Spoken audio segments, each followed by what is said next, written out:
Saudara-saudari terkasih, bacaan hari ini masih dalam konteks peringatan Yesus kepada orang-orang Farisi dan ahli-ahli Taurat, bagaimana mereka harus hidup sebagai orang yang tulus dan sungguh-sungguh murni hatinya. Kata-kata Yesus mengenai membaca tanda-tanda alam dikaitkan dengan sikap orang-orang Yahudi yang tidak percaya dan tidak mau mengakui siapa Yesus bagi mereka.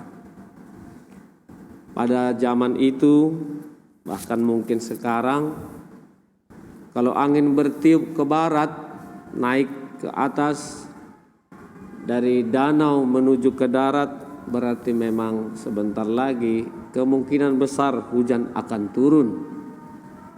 Dan kalau angin bertiup dari arah selatan, maka kemungkinan besar musim kemarau karena akan mengarah ke padang gurun. Yesus tahu betul situasi alam itu, dan orang-orang Yahudi, orang Farisi dan ahli Taurat, mereka mengerti betul situasi itu. Tetapi apa yang mau disampaikan Yesus kepada kita dan kepada mereka adalah bahwa pengetahuan mereka tentang alam cuaca sangat berbeda dengan pengetahuan akan tanda-tanda kehadiran Mesias, kehadiran Juru Selamat, kehadiran Yesus penebus dunia. Walaupun Yesus sudah mengajar dengan penuh kuasa, walaupun Yesus sudah mengusir setan-setan, menyembuhkan orang sakit, bahkan membangkitkan orang mati pun, dan itu semua sudah dituliskan dalam kitab nabi-nabi, dalam kitab perjanjian lama, namun hati mereka tidak terbuka. Karena apa? Karena mereka dikuasai oleh keinginan-keinginan mereka sendiri.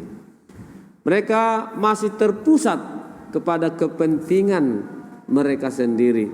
Karena itu mereka tidak mampu melihat tanda-tanda kehadiran Mesias lewat Yesus yang hadir di tengah-tengah mereka. Nah, saudara-saudari terkasih, sabda Tuhan hari ini juga mengingatkan kita bahwa sesungguhnya kita juga sering lupa, bahkan tidak cermat melihat tanda-tanda kehadiran Tuhan dalam peristiwa hidup kita. Kadang orang berkata bahwa apa yang terjadi dalam dirinya adalah kebetulan, bukan sesuatu yang telah dirancang atau juga bagian dari kehendak Tuhan. Karena itu dia tetap dalam kedegilan, ketidakpercayaan kepada Tuhan sendiri.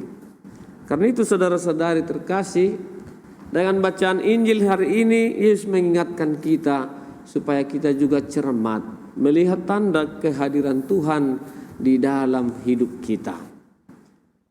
Supaya kita tidak menjadi juga orang-orang munafik, orang-orang yang penuh dengan sandiwara seperti orang-orang Farisi dan ahli-ahli Taurat itu.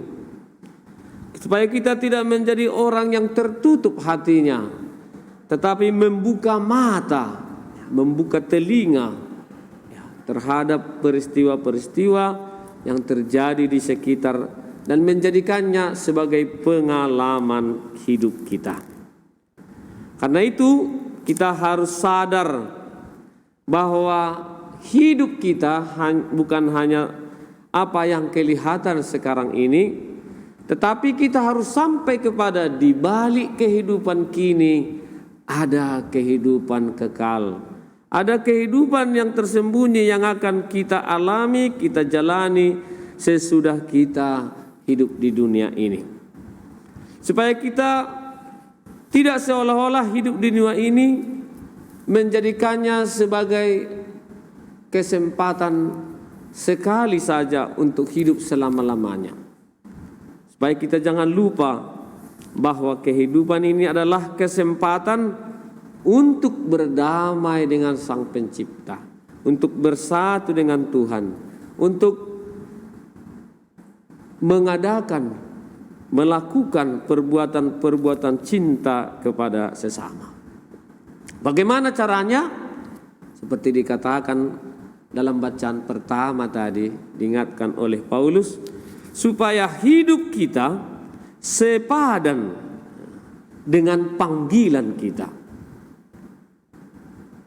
Kita semua adalah murid-murid Kristus. Kita semua dipanggil menjadi seperti Yesus. Maka kalau dikatakan sepadan, bisa dikatakan bisa sama atau mirip atau sejajar dengan cara hidup Yesus sendiri.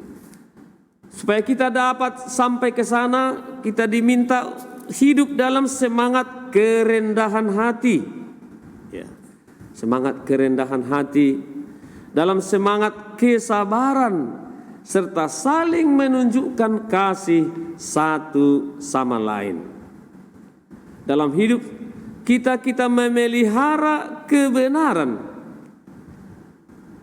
Kita tidak jatuh ke dalam kesalahan. Kita tidak jatuh kepada kekeliruan. Seperti Yesus selama hidupnya, dia hidup dalam kebenaran. Dan di dalam semangat kebenaran ini, kita selalu mengarahkan hidup kita kepada damai sejati. Kita harus cermat, melihat tanda-tanda kekurangan, kelemahan kita, sama seperti seorang tadi yang mengalami masalah dengan orang tertentu. Sedapat mungkin berdamailah. Jangan sampai kamu dibawa ke pengadilan dan dimasukkan ke dalam penjara.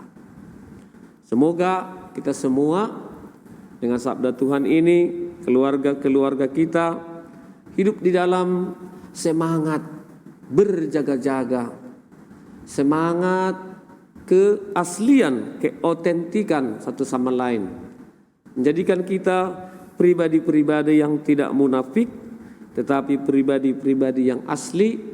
Dan dengan itulah kita bisa melihat kebenaran, tanda-tanda kehadiran Yesus, kerajaan Allah di tengah-tengah kita.